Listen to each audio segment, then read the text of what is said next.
성경 말씀 구약 성경 욥기서 42장 7절입니다.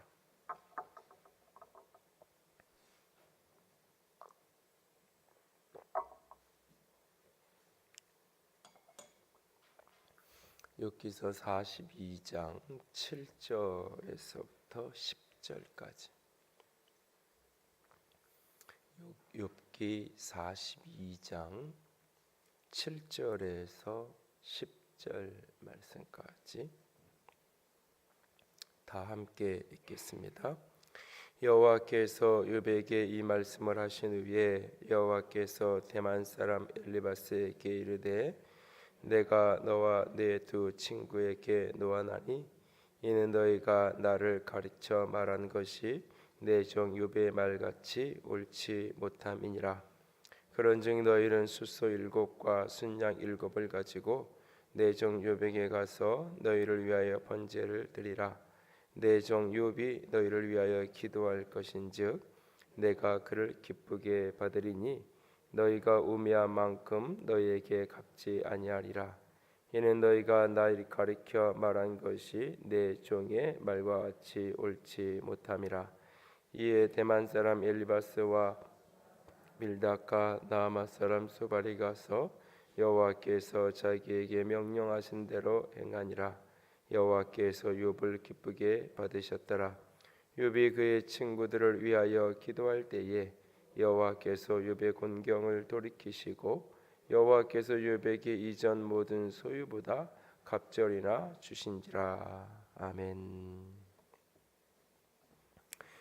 지난 한 주 동안은 우리가 삶의 다양한 문제를 만나고 그 문제 속에서 기도했던 사람들을 같이 나눴고요. 이번 주간에는 내가 아닌 나를 위한 기도가 아닌 타인을 위한 기도, 중보하면서 기도하는 그런 사람들에 대한, 그래서 무너진 공동체를 위해서 또는 죄악으로 가득한 도시를 위해서 영광된 가문과 가정이 세워지는 것을 위해서, 교회를 위해서, 목회자를 위해서 기도했던 사람들의 모습들을 같이 봤고요. 다음 주는 이제 인생의 다양한 새로운 문 앞에 서 있는, 문이 열려지기를 기도하는 그런 사람들에 대해서 같이 한 주간 나누려고 하는데요. 오늘은 친구를 위해서 기도했던 욥에 대해서 조금 생각을 해 보려고 합니다.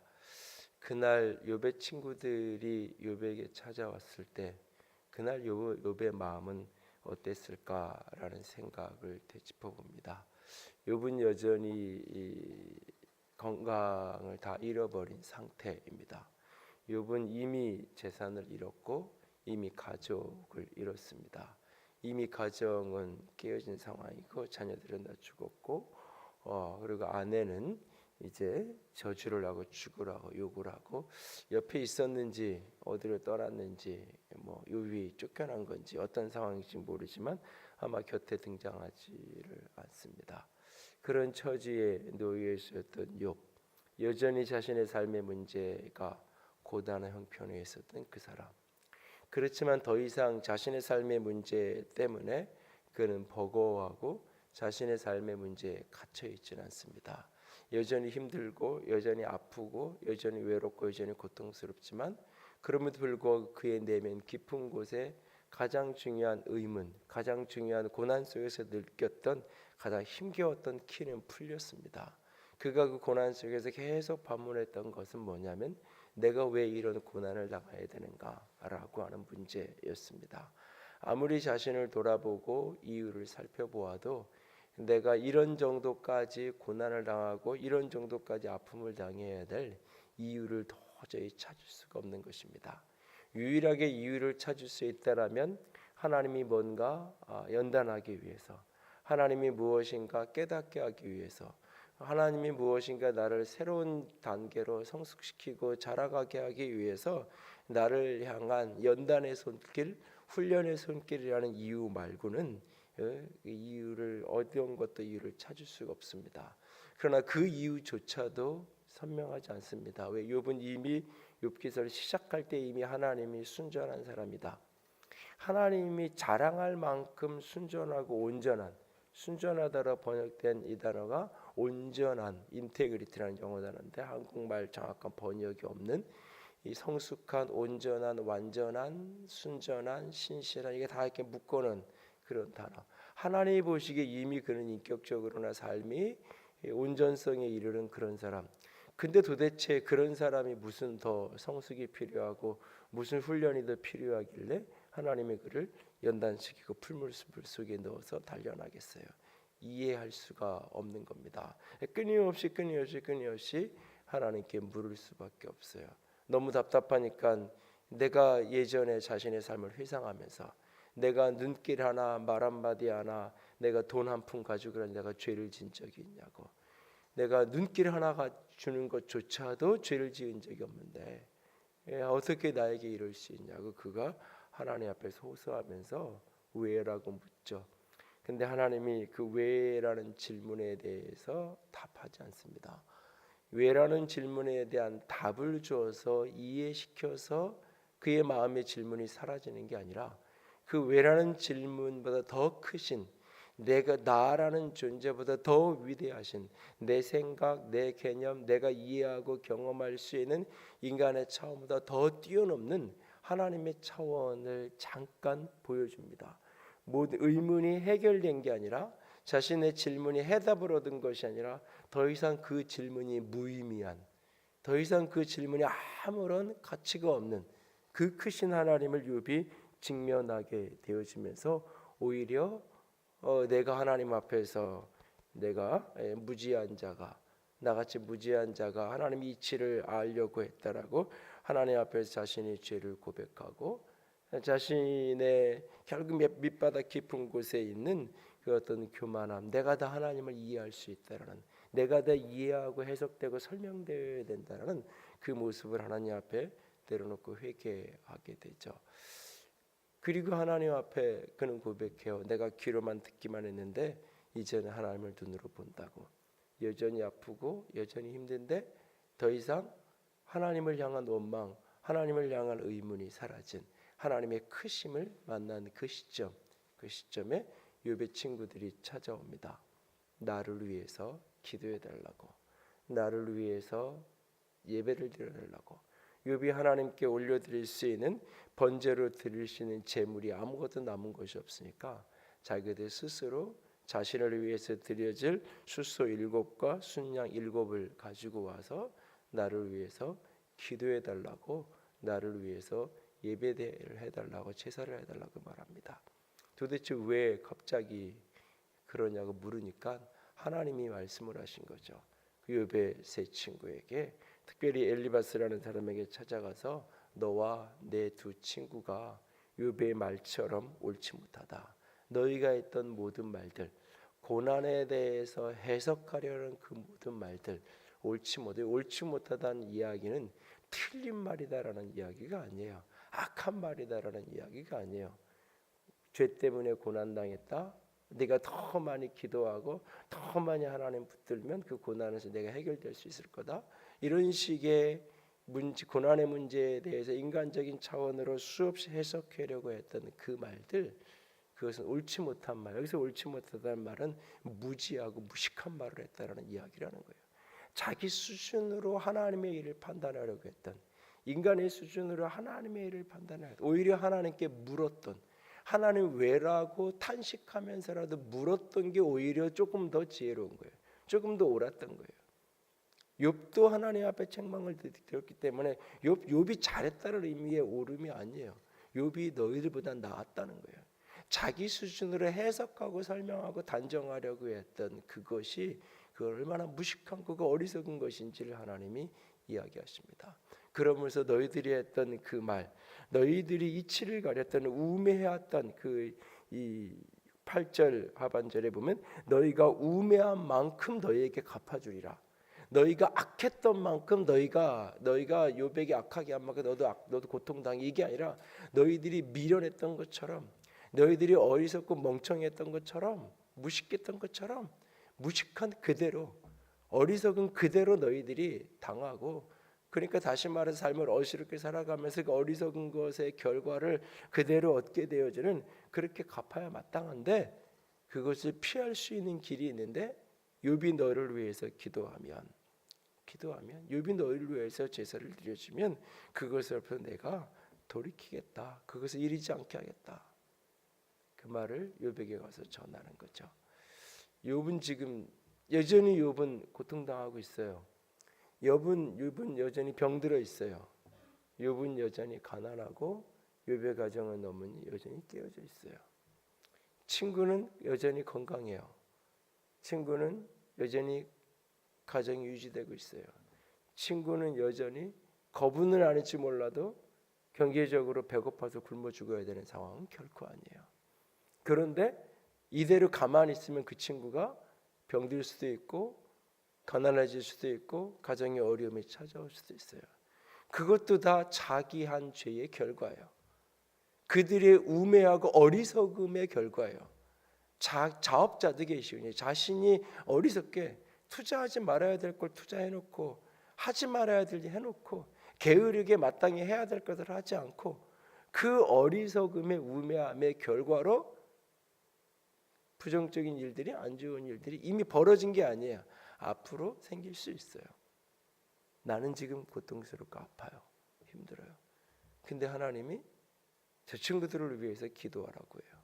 내가 다 회복되고 나서 건강해지고 나서 힘들고 병든 사람한테 가서 나도 그렇게 아파봤는데 그렇게 아플 때 의지하고 붙들 건 하나님밖에 없어요. 내가 경제자가 회복된 다음에 나도 그렇게 찢어지도록 가난하고 힘들었던 시절이 있었는데 그때 붙들 수 있는 건 하나님밖에 없어요. 하나님 붙들었더니 하나님 나를 이렇게 회복시켜 줬어요. 내가 기도해 줄게요. 하나님 붙듭시다. 이런 의미의 중보기도가 아니에요. 이런 의미의 친구를 향한 기도가 아니에요. 나는 여전히 병들었고 고통스럽고 아프고 가난해요. 깨어졌어요. 친구는 아직 깨어지지 않았고 아직 병들지 않았고 아직 가난하지 않아요. 그런데 앞으로 자신들의 우매함 때문에 그렇게 고난의 여정 속에 들어갈 수 있는 가능성이 그들에게 있어요. 그런데 그걸 막을 수 있는 길이 내가 기도해 주면 돼.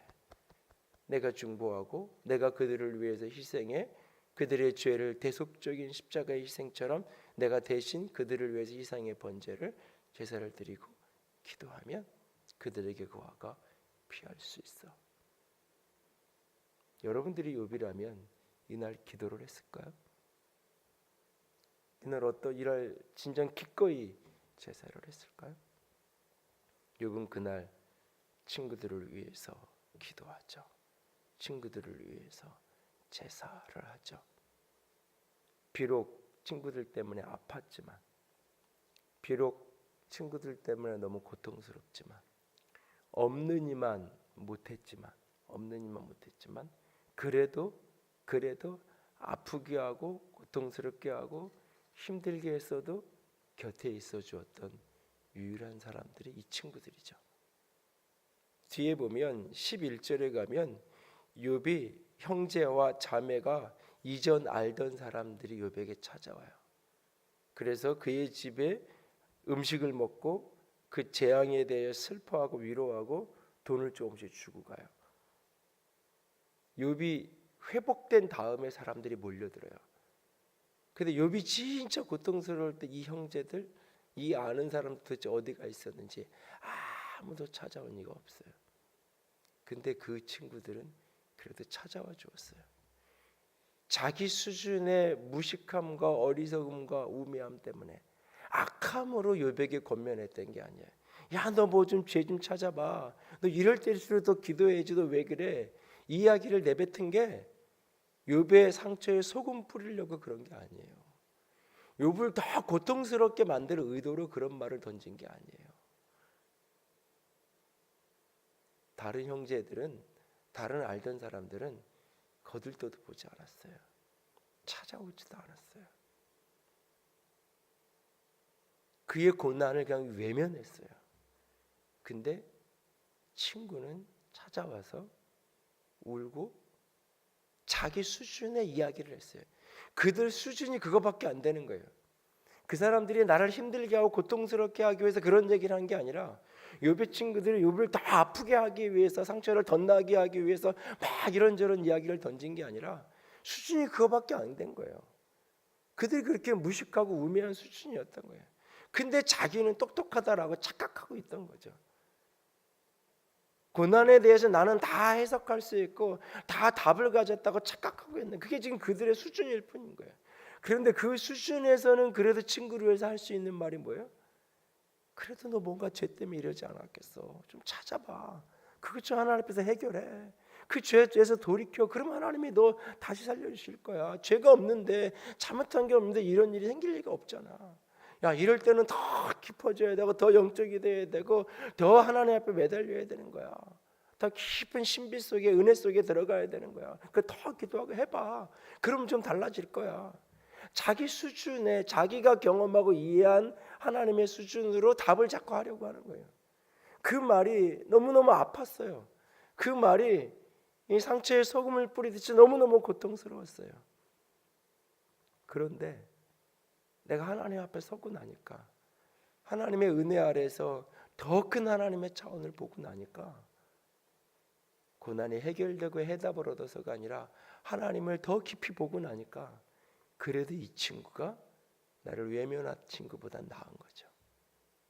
그래도 이 친구가 무식하고 우매하고 어리석었지만 그래도 나를 위해서 던진 그 말이 조롱이 아니었던 거예요.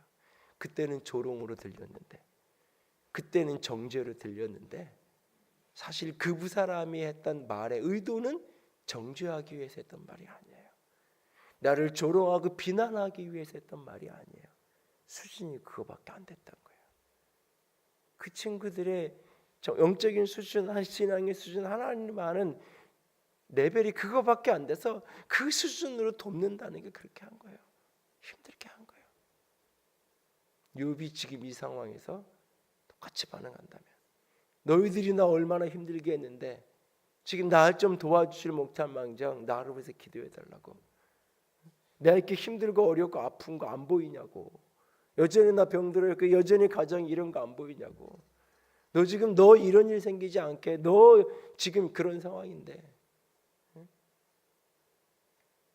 마치 내 아이는 고등학교도 제대로 못 갈 형편이 됐는데 우리의 대학 입시 보니까 우리 애에서 기도해 달라고. 마치 그런 것처럼 나는 애도 없어가지고 지금 애도 안 생겨가지고 수년째 기도하고 있는데 우리 애가 지금 감기 걸렸으니까 기도해 달라고 이야기하는 것처럼, 지금 나한테 그런 기도를 해달라고, 나한테 그런 지금 나를 위해서 예배해달라, 그 염치가 있으면 그런 얘기를 하겠냐고. 분노하고 화내고, 또는 너도 좀 당해봐야 돼. 너도 좀 고통을 겪어봐야, 고통당했을 때 그런 식으로 막 이야기하는 게 얼마나 잔인한 말일 수 있는지 너도 좀 겪어봐야 돼. 좀 겪고 나면, 아플 만큼 아프고 나면 그때쯤 내가 봐서 안 되겠으면 내가 기도해 줄게. 욥이 그렇게 말했다면 욥도 그 수준의 사람인 거죠. 욥도 그 수준의 사람인 거죠. 욥은 그날 하나님께서 하신 대로 기도해요.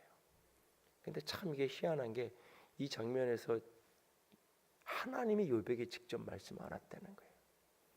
하나님이 욥에게 직접, 앞에서 6절까지 하나님이 직접 욥을 만났잖아요. 대화를 했잖아요. 그리고 나서 끝마무리에 이제 네가 할 일이 하나 있는데, 너의 회복을 위해서 네가 마지막 단계로 해야 될 일이 있는데, 내 친구들이 너한테 잘못했지만 그래도 너 옆에 와 있어 준 사람은 걔들밖에 없잖아. 그러니까 위에서 기도해 줘 라고 하나님이 욥에게 말하지 않는다는 거예요. 그 친구들이 와서 나를 위해서 해달라고 하나님이 이렇게 말씀하셨다고. 하나님이 내게 누구를 위해서 기도해라, 그러니까 내가 힘들고 어려운데도 하나님이 누구를 위해서 기도하를 자꾸 시키면 짜증이 나고 힘들어도 그래도 하나님이 시킨 건데 뭐 해야지. 근데 그게 아니라 그 친구들이 와서 나를 위해서 하자. 얼마든지 거절하고 싶고, 얼마든지 외면하고 싶고, 얼마든지 내 문제가 크다라고 말하고 싶어요. 근데 욥은 기도해요. 그리고 10절에 보면 욥이 그의 친구를 위해 기도할 때 여호와께서 욥의 곤경을 돌이키시고 욥에게 이전 모든 소유보다 감절을 주니라. 친구를 위해 기도했는데 내 문제가 해결되죠. 친구를 위해 기도했는데 하나님이 욥의 곤경을 돌이켜요. 욥이 자신의 문제를 위해서 기도했는데 자기 곤경이 돌이켜진 게 아니라 친구를 위해서 기도했는데 친구에게 응답이 간 게 아니라 친구를 위해서 기도했는데 친구에게 응답이 간 게 아니라 친구를 위해서 기도했는데 내게 응답이 와요. 내게 응답이. 친구의 문제가 해결되고 그에게 위기가 안 닥치는 것뿐만 아니라 내 곤경이 해결되어지는 아주 신비한 모습이 여기 등장하죠. 친구는 도움이 될 때만 옆에 있는 사람은 친구라고 말하는 게 아니에요. 내가 유익이 되고 내게 힘이 될 때 있는 친구, 그걸 친구라고 말하지 않아요. 친구라는 거는 손익관계를 뛰어넘을 때 그걸 친구라고 이야기하는 거예요. 그러니까 제 어린 청년들이나 학생들을 놓고 기도할 때마다 가장 중요하게 기도하는 것 중에 하나가 평생의 친구들을 가졌으면 좋겠다고. 친구가 좋은 대학을 가고 나는 그렇지 못해도 함께 할 수 있는 게 친구예요. 근데 그 관계를 만들어가는 게 참 쉽지 않아요. 왜? 어렸을 때부터 부모에 의해서 계산적인 친구 관계를 일찍 배우니까. 유치원 때부터 조금 나은 애들하고 친구 만들어주려고 부모들이 얘기해요. 친구를 만들어주는 게 아니라 인맥 관리를 해주는 거죠. 인맥 관리를 해주는 걸 가지고 친구를 만들어준다라고 말하면 안 돼요. 친구는 도움이 될 때든 그렇지 않을 때든 때로는 그 친구 때문에 내 마음이 너무 아프고 힘들어도 같이 할 수 있는 게 때로는 친구죠. 잘난 친구도 있고 못난 친구도 같이 있는 거예요. 그를 위해서 기도할 수 있는. 비록 내 수준이 우매하고 연약해요. 그래서 내가 친구 옆에 있는 게 오히려 친구를 더 아프게 할 수도 있어요. 그래도 같이 있을 수 있는 게 친구예요. 친구가 우매하고 연약해서 나에게 너무 아파요. 도움도 하나도 안 돼요.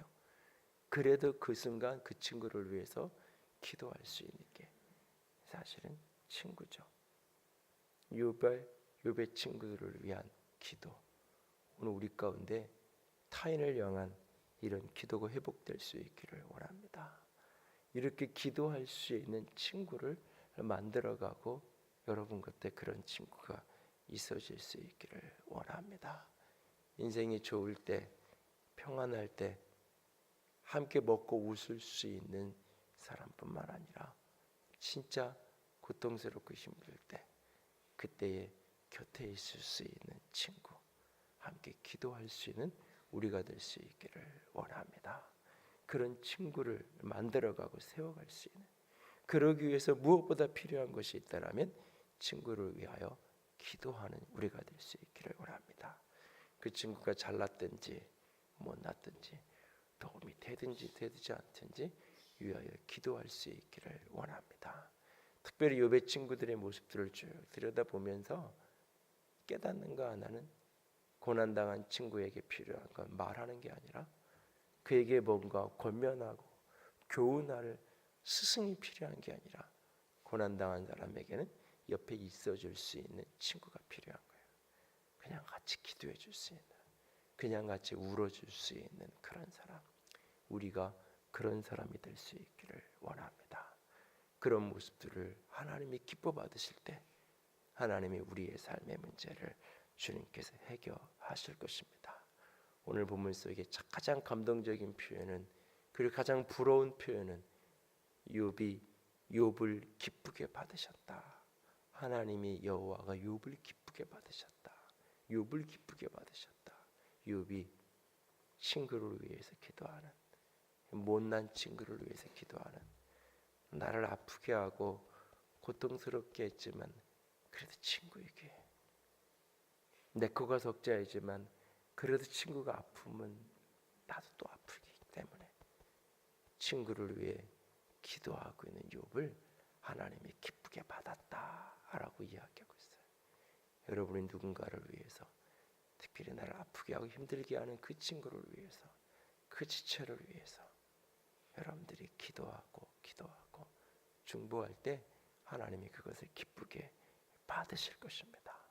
그리고 우리의 곤경이 돌이켜지고 하나님의 축복이 부어질 수 있는 저와 여러분의 삶이 우리의 인생이 될 수 있기를 주님의 이름으로 부탁을 드립니다. 함께 찬양합니다. 하나님, 한 번도 나를 실망시킨 적 없으시고 언제나 공평과 은혜로 나를 지키셨네. 함께 찬양합니다. 하나님, 한 번도 하나님 한 번도 나를 실망시킨 적 없으시고 언제나 공평과 은혜로 나를 지키셨네. 지나온 모든 세월들, 지나온 모든 세월들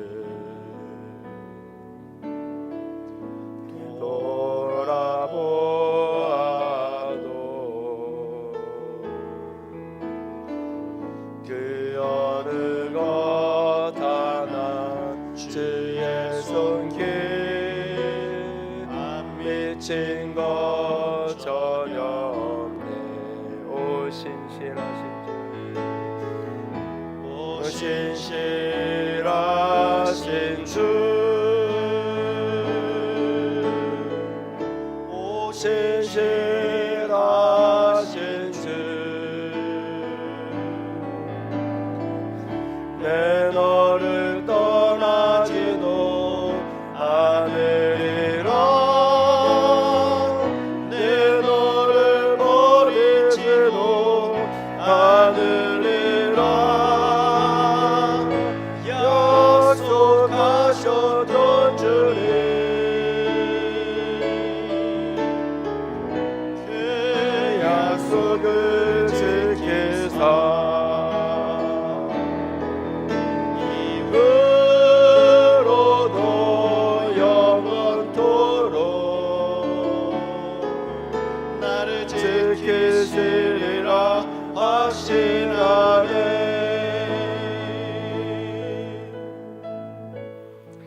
이제 함께 기도합니다. 주님, 철이 날카롭게 하는 것처럼 친구가 친구의 얼굴을 날카롭게 한다고 했는데, 하나님, 친구의 얼굴을 빛나게 할 수 있는 그런 기도의 사람이 되게 하여 주시옵소서.